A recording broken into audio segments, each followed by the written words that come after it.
इस वीडियो में हम ये जानने की कोशिश करेंगे कि ऐसे कौन से पैरामीटर्स है जो एक कंपनी के मार्केट कैप को डिसाइड करने में मदद करते हैं। सो आप देख सकते हो लेफ़्ट हैंड साइड में मैंने इंडिया के टॉप 10 मार्केट कैप कंपनीज़ की लिस्ट निकाली है और राइट हैंड साइड में मैंने इंडिया के टॉप 10 सेल्स वाली कंपनीज़ की लिस्ट निकाली है। ये दोनों लिस्ट मैंने स्क्रीनर से निकाली है। सो अगर आप इन दोनों लिस्ट को टैली करोगे तो आपको 4 नाम इनमें कॉमन मिलेंगे: Reliance, HDFC bank, state Bank of India और लाइफ इंश्योरेंस कॉरपोरेशन। इसका मतलब अगर हम सेल्स के ऊपर से मार्केट कैप निकालने की कोशिश करें या डिसाइड करने की कोशिश करें, सो सिर्फ 40% कंपनीज ही दोनों लिस्ट में कॉमन निकल रही है। तो शायद से सेल्स एक फुल प्रूफ तरीका नहीं है मार्केट कैप असाइन करने के लिए। तो चलिए हम कुछ दूसरा पैरामीटर देखते हैं।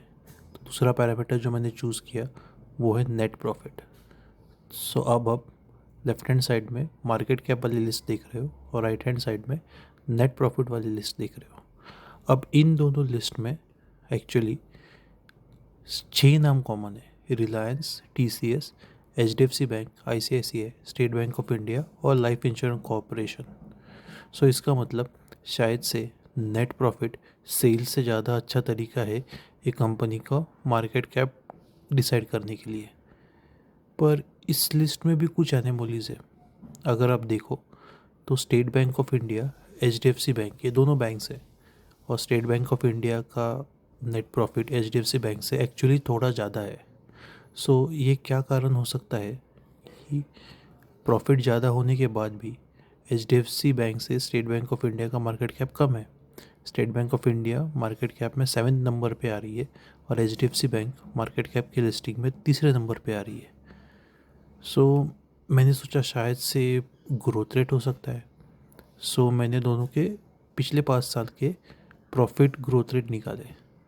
ये नंबर से मैंने स्क्रीनर से निकाले।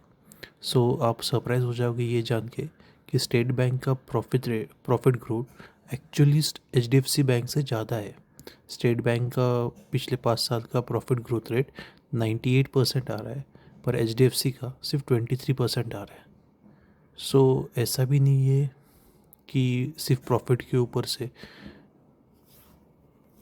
इसका मतलब प्रॉफिट ग्रोथ रेट से भी मार्केट कैप इतना डिसाइड नहीं हो रहा है।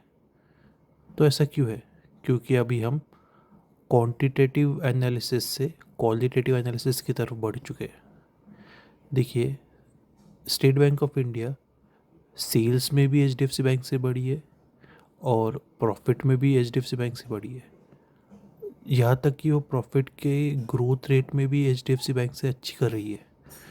तभी भी स्टेट बैंक ऑफ इंडिया का मार्केट कैप HDFC बैंक से कम है, क्योंकि फंडामेंटल एनालिसिस के हिसाब से सिर्फ नंबर से एक कंपनी का मार्केट कैप डिसाइड नहीं करती। अगर सिर्फ नंबर से एक कंपनी का मार्केट कैप डिसाइड करती होती तो बिड और आस्क स्प्रेड होते ही क्यों? हमको एक कंप्यूटर ही जनरेट करके दे देता एक कंपनी का प्राइस और वही प्राइस पे कंपनी ट्रेड होती और हर रोज़ कंपनीज के प्राइस चेंज होने की ज़रूरत भी नहीं थी, क्योंकि नंबर्स तो हर क्वार्टर्स को ही आते हैं। सो ऐसा क्यों है कि नंबर्स हर सेकंड को चेंज होते हैं? स्टॉक प्राइजेस हर सेकंड को चेंज होते हैं क्योंकि स्टॉक प्राइजेस जो है वो लोग डिसाइड करते हैं और ना ही कंपनी के फाइनेंशियल्स। सो इसलिए जब आप ये समझ जाओगे कि फंडामेंटल एनालिसिस सिर्फ नंबर्स को एनालाइज करना नहीं होता है बल्कि उससे भी कई ज़्यादा डीप होता है, तो आपका एनालिसिस आगे जाके और इम्प्रूव जाएगा।